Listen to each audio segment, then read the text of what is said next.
Hey everyone, this is Alex with Jove recording another podcast with Ditch Your Dorm. Today we have someone really awesome on the show today to give you an insight about what to look for when you're renting in college. We have Julie Foyle. She is the leasing director for Watchtower Property Company. And Julie, thanks so much for joining us today. Thank you. Thank you so much. So, Julie, you are in the car right now, which I think speaks a lot to your profession. Where are you headed right now? I'm actually going. One of our owners is looking at purchasing a new building, so he wants to get feedback to see what my thoughts are on how the leasing process would go. But yes, it's never stop. It's nonstop with our company.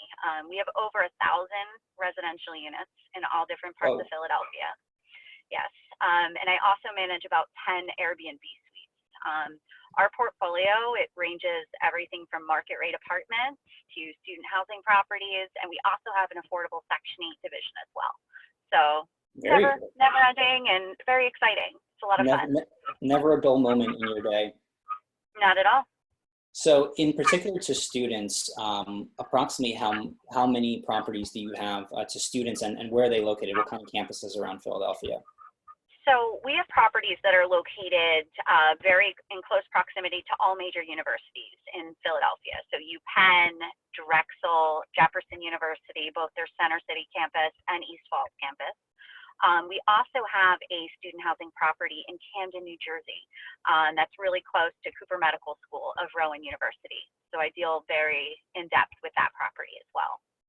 Got it. Okay. And I think that your experience there and just having so many properties that you're dealing with will help students in understanding what the differences are between renting from a large property management company and a private property owner, and what those differences are. So we'll dive into that on this podcast. But to start off, I wanted to ask, when students are searching for an apartment in college in Philly, regardless of whether they're at Penn or at Temple or anywhere else, when should they start looking for an apartment? I think that falls in line with when their school classes are going to be starting. I know that, for instance, Jefferson East Falls, the search is always on anywhere from like April through May. Okay. Over at Cooper, and usually a lot of it is early spring, but definitely, it's never too early to get out there and start looking around, because it's where you're going to be living, and you need to Mhm. know that you're going to have a comfortable place where you can relax and just really focus on what matters, and that's your studies and making sure that your classes are going well. Got it. Okay. And when they're looking, what should they be looking for? Like whether it's amenities or location or even number of beds and bath. What I know it's a blanket question, but what would Hmm. be your advice to a let's say a freshman? They're in their first year of school. It's October. They're just getting their feet wet in school, and they're starting to think about, you know, am I living somewhere else off campus next year? I think it's important for them to consider their lifestyle and like what makes them happy. There's such a variety of neighborhoods in Philadelphia. If they want something where they can wake up, walk to class, then obviously they want to focus on the locations that are closest to the university. But there's a lot to offer, and I think it varies per person. So really thinking about your day to day, what's important to you, how do you envision your lifestyle to be when you're relocating? I think that would be key, and then just kind of working from there and taking a look and seeing what options are out there. That's the beauty of our company, in the sense that when somebody comes to me, I can ask the questions and I can assist in presenting options that are good matches for what they had in mind. Got it. So when a student is searching for property, and they come across you or one of the other representatives at Watchtower, what's the process like? How do you help them find what they're looking for? So we do everything. All of our scheduling is digital. So basically, if you hop on our website, which is wtprops.com, you click on schedule a tour, and it's going to pull up all of my listings. When you click on each individual listing, you'll have a rundown on all of the amenities that are available, and you'll also see if there's available show times. Right now, if the apartment's vacant, we can offer a virtual tour or an in-person tour. Mhm. For anything that's not vacant, we're doing kind of these very in-depth virtual tours where they can click on the 3D tour and take a tour of the space exclusively virtually. Very nice. But yeah, it's never been easier. And then my contact information's there. So if you're looking at something and you have some questions, I'm always there to support. Great. Yeah, I've seen that students have a lot of questions, and a lot of times they're going into their first lease having little to no knowledge of what to expect. So thank you again for being on this podcast. I think all the insights that you're providing are going to be super valuable to the students. Absolutely, it's my pleasure. Let's look into the lease itself. Let's say the college students have found the people that they want to live with. They found the property that they want. Now they're at the lease. What should they expect? Like who's signing the lease? How early are they doing that? And then also, what kind of initial budget should they be considering? Gotcha. So we actually offer a variety of locations that could fit every budget. So budget, definitely you want to find something that's going to match what you need. As far as the lease is concerned, it's a very, very important part of this process. Most landlords, including our company, to lock your space in, you're going to have to sign a lease and you're going to have to place 1 month's deposit. So that'll basically lock it in, but never rush to sign the lease. It's very important that you understand the terms, the conditions. Most importantly, understanding the rent should be listed. Any notice period that's needed as you enter into the next year. Most landlords require like a 60-day written notice. And if you don't provide that, contracts typically will auto-renew. So that is very important. Mark your calendars, be proactive with that. I've seen people auto-renew in situations and, it's never fun. But I think communication, like read the document, ask questions, keep that conversation going because it is a legal obligation. And when you sign it, you're agreeing to the terms and conditions. So if anything comes up down the line, it's much better coming into it, understanding what you're signing up for. Absolutely. And it's great to have someone like you on that. If they ask questions, you can actually tell them what the legal jargon means. Absolutely. And our lease is pretty basic. It's very clear. It's very precise and to the point. Big things, obviously the rent, when it's due, what the notice period is required for the next term. We also never exceed a 5% increase follow the next year. So we put that in there as well. But yeah, communication is key and making sure that the entire process runs smoothly. Cool. And I'm excited to dive into that communication piece, which I think is unique to what your company is doing. But we'll say that for later. I think it's gold what you guys are doing there. Thank you. In terms of who's signing the lease, what kind of expectations should students have in their parents' involvement or guardians' involvement in signing the lease as well? That varies per property owner. Some cases, you may need a co-signer. Other cases, property managers, or they might have some sort of an agreement with the university. So I think that that's a case-by-case question. Again, that needs to be discussed, early coming into it. But, co-signers are typically always welcome, and then the co-signer will complete the same application process as the resident coming in. Got it. Okay. And as students are picking between properties, a lot of times, so there's really two differentiators when picking through properties in terms of who you're going to be communicating with. You're either going to be communicating with a property management company, or you're going to be communicating with a property owner who may have a property management company as well. So what kind of things should students look for in deciding on a property and their landlord? I think they need to go with someone that they feel comfortable with. I know when you deal with a larger company, our organization, I handle everything up until the move-in. After that, there's an introduction to your property management team, which they're always there to support if you have any service issues, if you need anything. We offer 24-hour on-call maintenance. So there's a number that you can call 24 hours a day if you ever have an emergency. And then also our company, we have a digital communication system as well. It's through Rent Cafe. So basically everything from the application to the lease signing is all done digitally. And then when you move in, there's a resident portal where there's a drop-down menu for maintenance. And it just really, I think when landlords are dealing with a high volume of requests in any major city, it's going to be that way. Streamlining everything through a digital system, it's essential to maintaining organization and a level of customer service that's expected. Private landlords, just calling in like that, those systems, they're kind of outdated at this point. I completely agree. I think that having a digital system goes a long way. And can you talk about, does that digital system also include the ability to make payments? It does.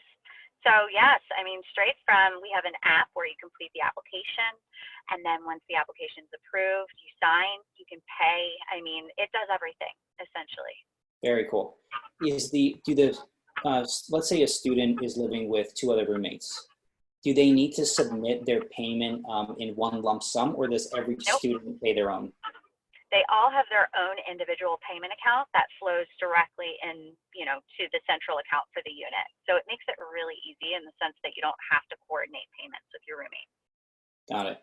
And speaking to the topic of roommates, let's go into how should a student go about choosing their roommates, assuming that they're early on, let's say they're a freshman and they just got their feet wet in school, they met a few people, and they're deciding who should I live with next year? What suggestions would you have on how they should be going about that? It's a very, very important decision because picking a roommate is essentially getting married to somebody. You need to make sure that your lifestyles are going to merge and that you guys are similar in that sense. At our property Cooper Village in Camden, New Jersey, we actually developed a compatibility survey that covers all of the big questions as far as cleanliness, your schedule, when you're up, when you're sleeping. It helps us better match our students with people that, are going to be a little bit more compatible with their day-to-day lifestyle. But definitely, it's a very important decision because, you need to be able to live with somebody that, you guys are both on the same page. Mm-hmm. And Julie, from your perspective, if let's say two students come in and they're looking for an apartment, it's just the two of them, but they find a 3-bedroom that they absolutely love. What would you recommend? How should they go about finding an extra roommate? Well, there are a lot of roommate matching sites out there. Roommateservice.com was one of them that I have used in the past, years and years ago. I hope it's still in play right now. But I think it's also, through common connections, people that asking around. If you go to a specific school, there can often be an off-campus housing office that you can reach out to where you'll get that support.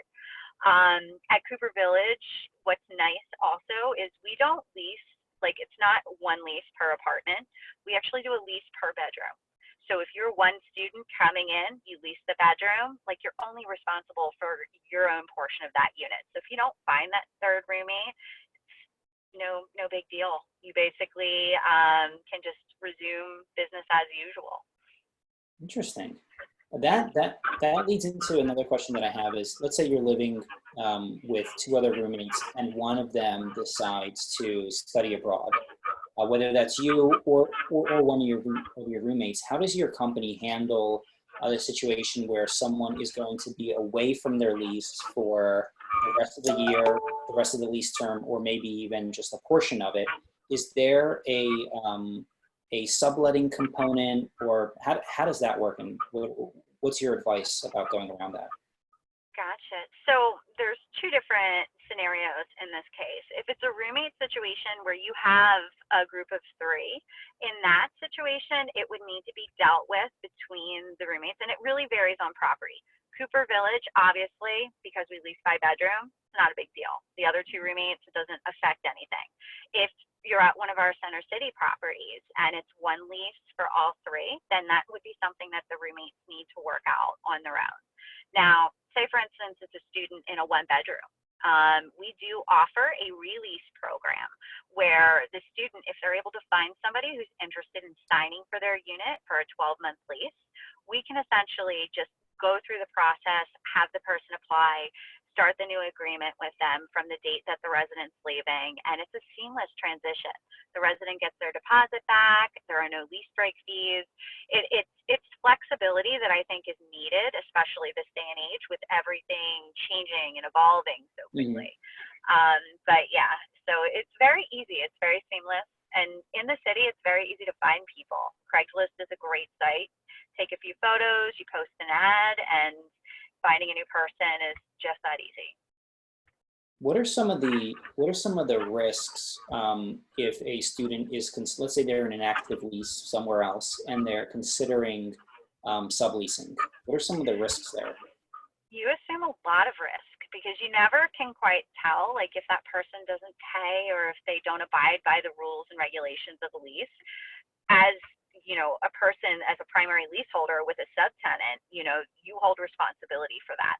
So that's definitely, I would say, on the risky side, and I would not recommend. Got it. Okay, absolutely. Let's talk about communication. You had mentioned your the digital systems that you have.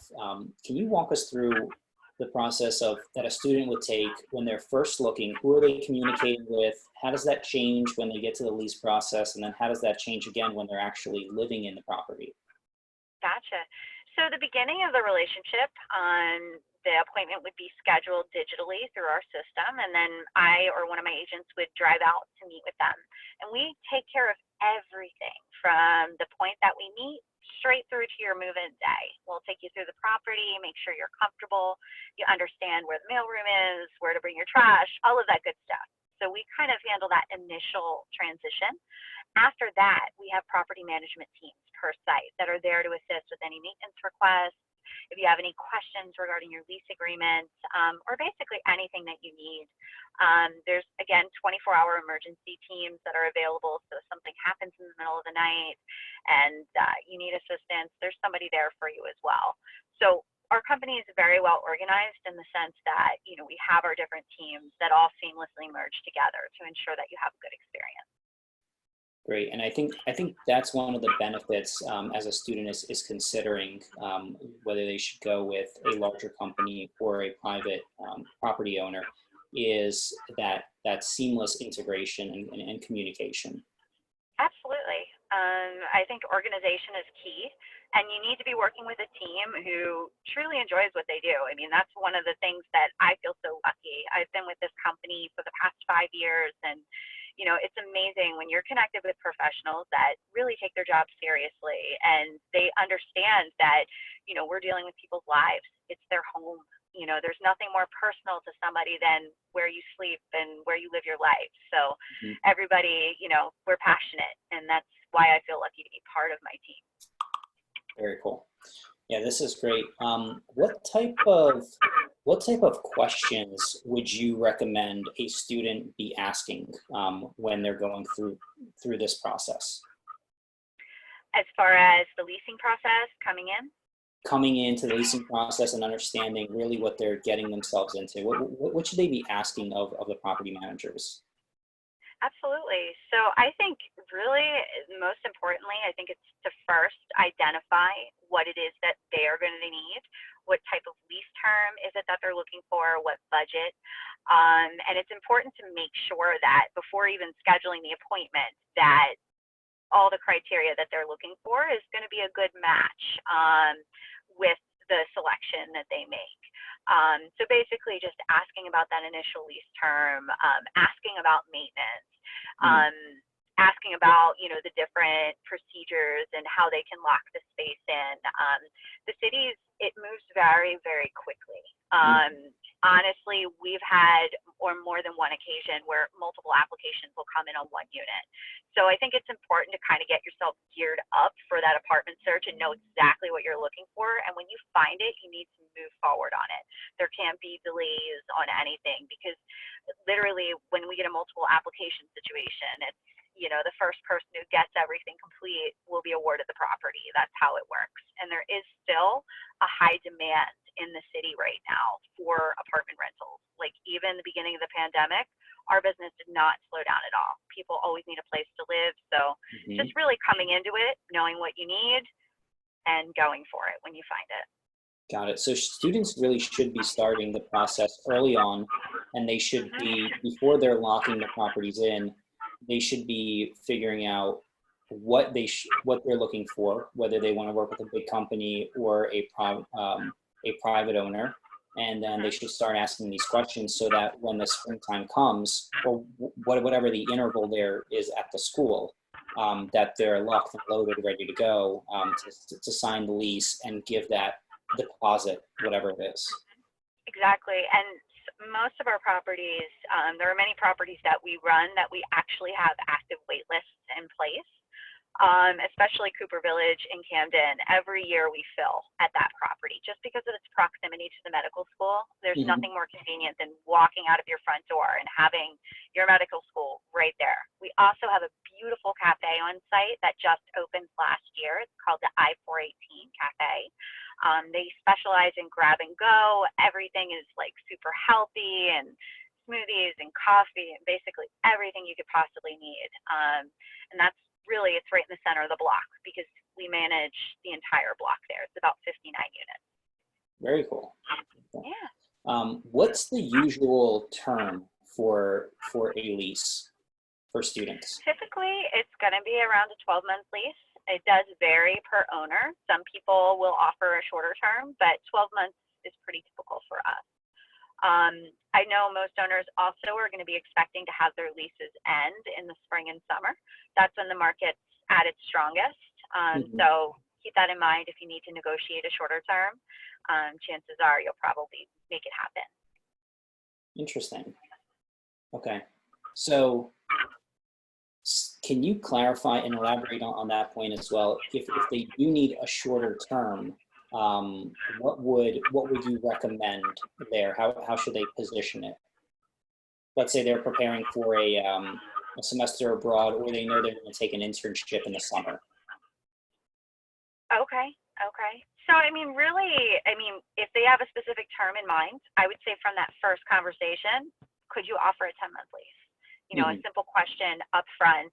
If somebody's asking me for a 10-month lease and I know it's going to end in spring or summer, I'm going to do it. I think it's a smart decision to it because then you get a vacancy filled through the winter, and that's when it's the market's at its lowest point. So just be upfront in the beginning and be open with that because you don't want to go out and tour a property, fall in love with it, and then find out that they can't offer the lease term that you're looking for. Right. Great point. Is there anything else that we haven't covered that you'd like to mention to students? We have covered so much. My gosh. If there's any students out there looking for housing, call me. Awesome. Yeah, call Julie. She's great. Watchtower is a great property management group. Julie, thank you so much for taking the time to get on this podcast with us. And for everyone tuning in, I hope you found this valuable, and make sure to tune in for future podcasts where we interview students and property managers around universities to find out how to rent properly as a student. Thank you. Thanks.